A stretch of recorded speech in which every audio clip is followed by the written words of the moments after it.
महाराज की, बोलो रामदेव जी महाराज की, बोलो ठाकुर जी महाराज की, बोलो शिव भगवान जी की, बोलो जनता जनार्दन की, बोलो मंडूगरा की, कोई मंडूगरा की भी जाओ। सभी सम्मानित मंच, उपस्थित सभी बुजुर्गों, नौजवान साथियों, मेरे समझ में नहीं आ रहा कि मैं मेरा भाषण कहां से शुरू करूं। मैं पक्ष में बोलूं, माइक के साथ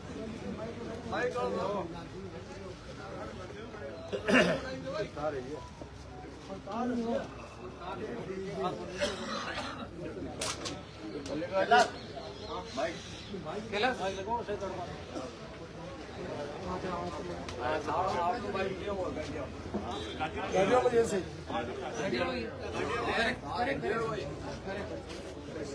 गाड़ियों में एक है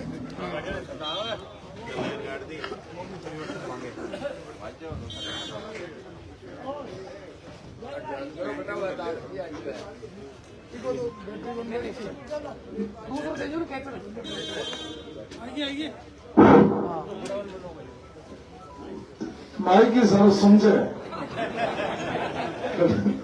खड़े बोलना, खड़े नहीं बोलना।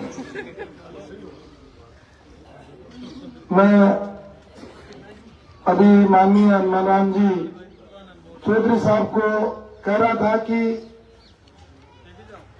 पिछले 20 साल से ये हम लोगों का स्वागत कर रहे हैं और गांव वाले भी स्वागत करते हैं। मैं सब आपका आभारी भी हूं और धन्यवाद भी करना चाहता हूं। आज भैया दूज है, उसकी बधाई और दिवाली का राम राम।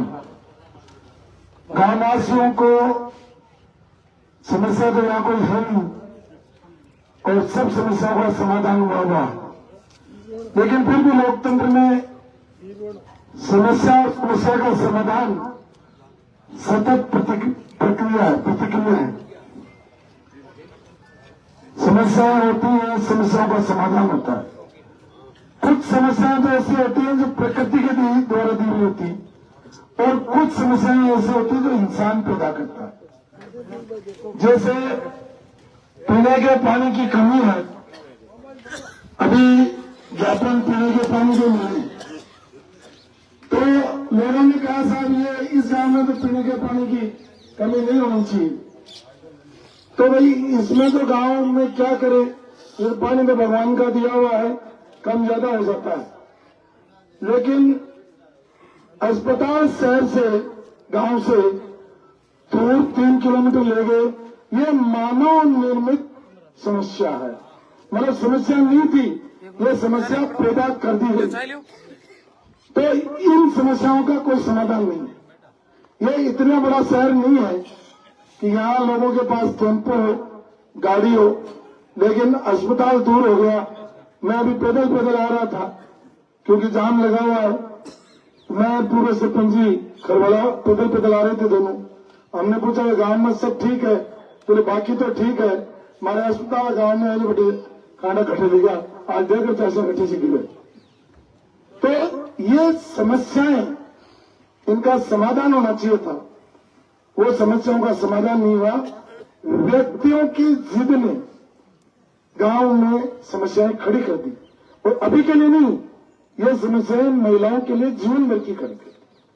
क्योंकि पुरुष तो सारे दिन घर में रहते नहीं, कभी किसी के सर दर्द, किसी के पेट दर्द, किसी के छोटा मोटा बुखार, कभी बच्चा बीमार, तो इतनी दूर बीमार बच्चे को ले जाना बड़ा मुश्किल काम है।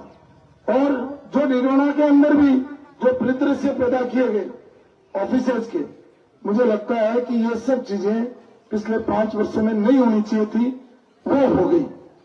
चलो हो गई, क्योंकि पावर एक ऐसी चीज है, मैं हमेशा कहता हूं पावर और पैसे को हर कोई नहीं बचा सकता।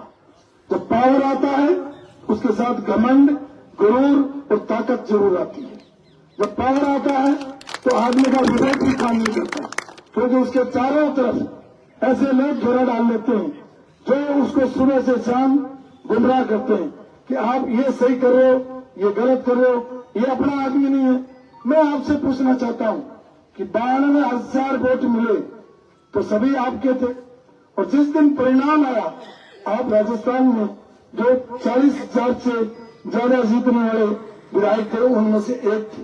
भीलवाड़ा की जनता ने पिछली बार झोली खोल के दिया, मन छप्पर फाड़ के दिया, मन से दिया, तो उनको उसी मन के साथ मान और सम्मान मिलना चाहिए था, उनकी इज्जत होनी चाहिए थी, और वो पिछले 5 वर्षों में नहीं हुई। और उसी का परिणाम है कि आज जिस तरीके का परिदृश्य इस भीलवाड़ा विधानसभा क्षेत्र में चौधरी साहब पैदा हुआ। अभी मैं पूछ रहा था माननीय होरालाल जी को, मैंने आप तो सब पुराने साथियों से मिले होंगे, मैं पुनिया साहब को भी पूछ रहा था, मिले होंगे। ये राजनीति में आना जाना जरूरी नहीं है कि जो मेरे साथ 25 साल पहले था वो हो, लेकिन उसका कम से कम कारण तो मैं नहीं मानूं, उनके निजी कारण हो सकते हैं। आज ये महावीर जी ओझा जी, जब मैं 1998 में चुनाव लड़ने आया था तो ये हमारे साथ ये व्यास जी बैठे हैं, उनके पिताजी रामजी व्यास ने मेरे लिए प्रचार किया। आज इनका बेटा अनूप मेरे लिए प्रचार कर रहा है। 3-3, 4-4 पीढ़ियां हमारे साथ काम कर रही है। तो रिश्ते बनाना अलग चीज है, सबसे बड़ी बात है रिश्तों को निभाना। जो व्यक्ति रिश्तों को निभा नहीं सकता अपनी जनता के साथ, वो न्याय क्या करेगा। इसलिए ये चुनाव न्याय पाने के लिए ये चुनाव हो रहा है। इस क्षेत्र का कह रहे हैं विकास कर दिया। अभी मैंने ठेकेदार जी को पूछा था, मैं पीडब्ल्यूडी का मिनिस्टर रहा हूं 5 वर्षों तक। मैंने ठेकेदार जी को पूछा था कि ये सड़क कितने किलोमीटर है, उन्होंने कहा कि ये सड़क 4 किलोमीटर है। मैंने पूछा कितने रुपए में सैंक्शन हुई, उन्होंने कहा 4 किलोमीटर 1 करोड़ में। मैंने आपने टेंडर कितने में लिया, बोले 80 लाख में। यानी 1 किलोमीटर पर 20 लाख रुपए सड़क पर खर्च होंगे। मैं आज जिम्मेदारी से कह रहा हूं कि वो सड़क जिस दिन बड़ा वाहन निकलेगा उसके टायर के साथ ही चली जाए।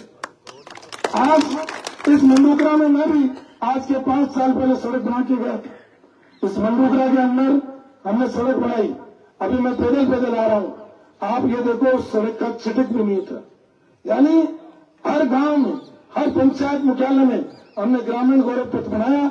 इस शर्त के साथ बनाया अगले 50 वर्षों तक उस सड़क का कुछ नहीं बिगड़ेगा। और आप देखेंगे कि जिस तरीके से भीलवाड़ा में पुलिया बनाए गए 4 लेन के, वहां ट्रैफिक नहीं था, वहां सीमेंटेड और इस तरीके के पुलिया बनाए कि न तो वहां ट्रैफिक था, न वहां पर 4 लाइन की मांग थी और न ही इतनी जरूरत थी। लेकिन फिर भी अगले 50 वर्षों की योजना सोच करके हमने उस पुलिया को, उन पुलियाओं का निर्माण किया। मेरा इतना ही कहना है, एमएलए मैं रहूं या कोई और रहे या उनके कोई परिवार से रहे, मायने ये नहीं रखता। मायने ये रखता है कि जनता के हित में क्या है, जनता को ज्यादा से ज्यादा सुविधा कैसे मिले। अस्पताल वहां बनाया बहुत अच्छी, उन्हें बधाई देते हैं कि उन्होंने सीएससी बनाया, बड़ा अस्पताल बनाया होगा, लेकिन वो सोना क्या काम का जो कान को काटे। इसलिए वो अस्पताल क्या काम का जो यहाँ से 4 किलोमीटर दूर हो जाए, जनता को बजाय सुविधा के असुविधा हो जाए। इसलिए इन्होंने अपनी जीत में खाली एक अस्पताल ही नहीं, भीलवाड़ा के सारे ऑफिस कोई को इधर ले जाके पलट दिया, कोई को उधर ले जाके पलट दिया। लोगों को आपत्ति इस बात से नहीं है कि आपने ऑफिस क्यों बनाया, लोगों को आपत्ति इस बात से है कि हमारी मिली हुई सुविधा आपने कैसे छीन ली। पहले एसडीएम, एडीएम, एडिशनल एसपी, ये सब लोगों के ऑफिस लगभग एडिशनल एसपी का छोड़ दीजिए, सब लोग डीएसपी और म्युनिसिपल मजिस्ट्रेट वगैरह सबके ऑफिस एक जगह थी, वकील एक जगह मिल जाते थे। हम भी चाहते थे कि भीलवाड़ा में मिनी सचिवालय बने एक ही जगह। मैं 5 साल रहा, 5 साल माननीय एमएलए साहब रहे, उनका गांव है, उनके रिस्पेक्ट करते हैं, अच्छे नौजवान हैं, उनको अच्छा काम करना चाहिए था। लेकिन उन्होंने जो काम किए वो अपनी मर्जी से नहीं किए, उनके साथ जो चौकड़ी लगी हुई थी उनको किस चीज से फायदा होता है। आज एडीएम और एडिशनल एसपी का ऑफिस तो बाद में आया, वहां शराब की दुकानें पहले खुली, वहां पूरा बाजार बन गया उसके सामने, मैं आपसे पूछना चाहता हूं, इतना जल्दी बाजार कैसे विकसित हो सकता है? ऐसा क्या था वहां पर जो बाजार विकसित हो गया? इसका मतलब कुछ कोई लोग उसमें शामिल थे और उनके शामिल होने के कारण उन 4 आदमियों को तो फायदा हो गया और बाकी जनता को नुकसान हो गया। जनता को बहुत बड़ा नुकसान हुआ, जनता परेशान है।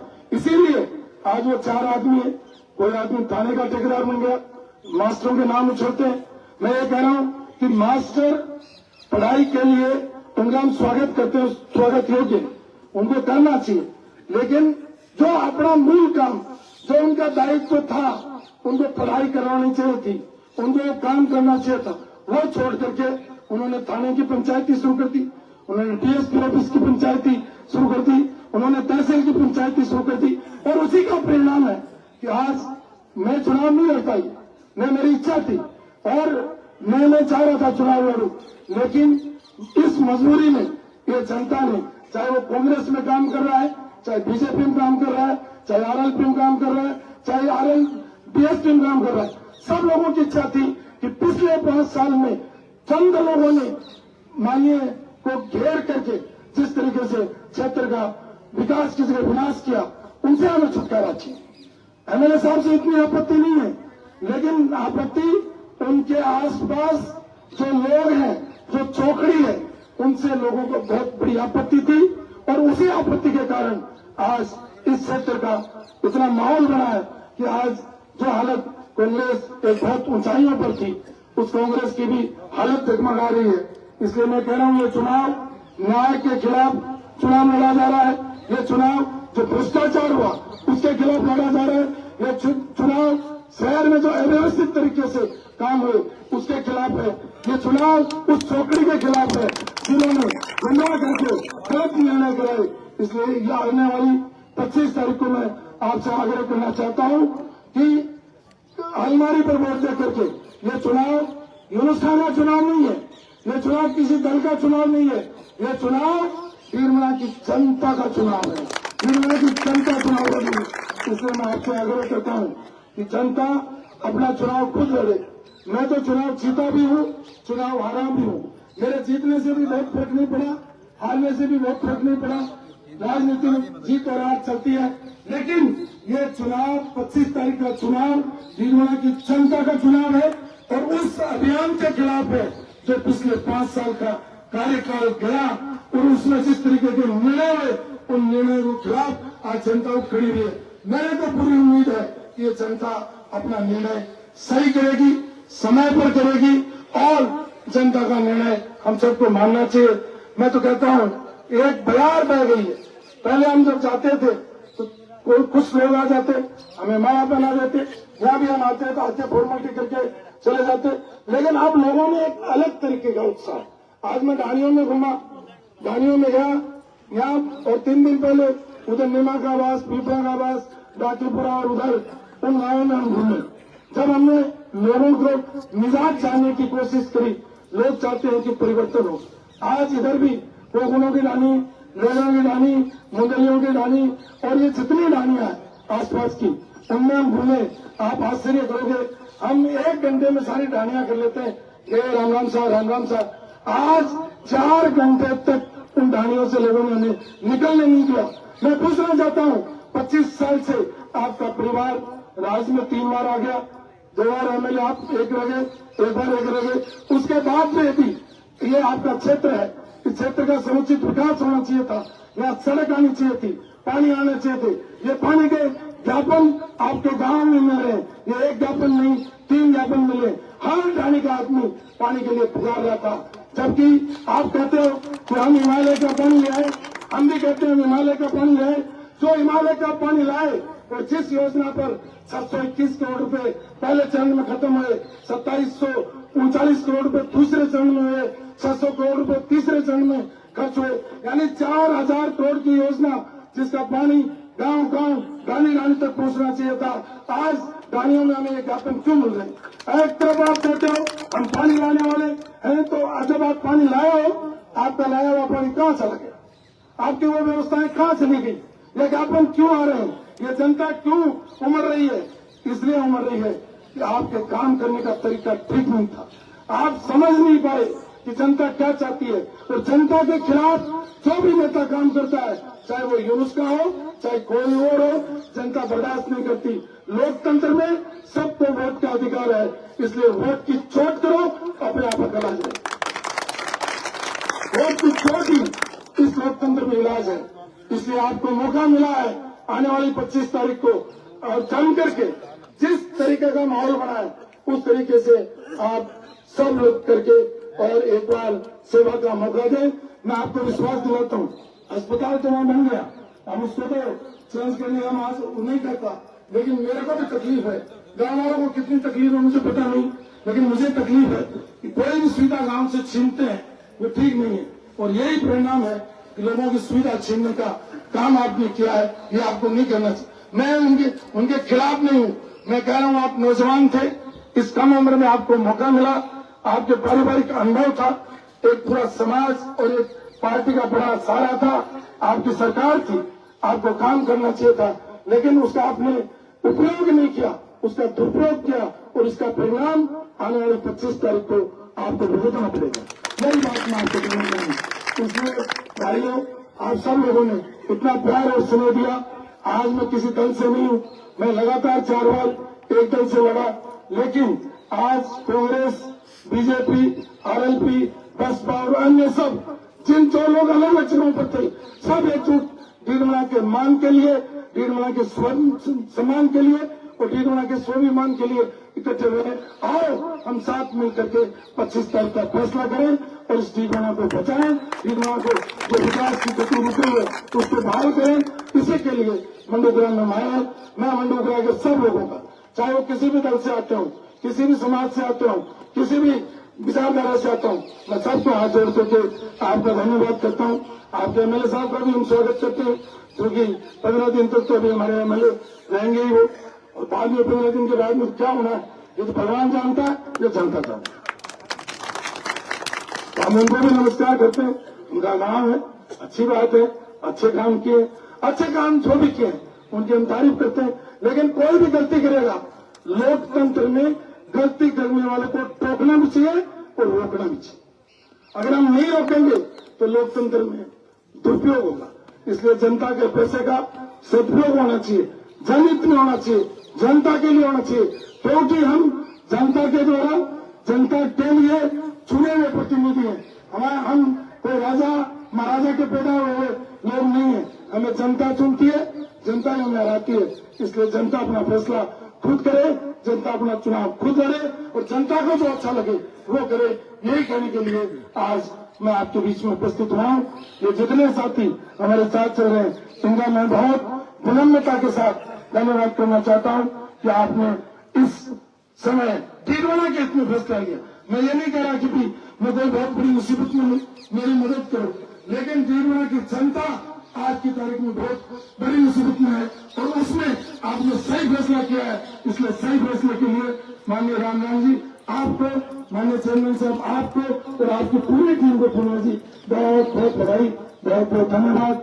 जय हिंद। मैं 2 नारे लगाऊंगा, वो दोनों नारे आप लगाना। मैं कहूंगा जय जय डीडमना, आप बोलना जय जय डीडमना, जय जय जनता, जय जय जनता, जय जय डीडमना, जय जय डीडमना, जय जय जनता, जय जय जनता, जय जय मंडोग्राम। बता दिया, आज मैंने बता दी सबको।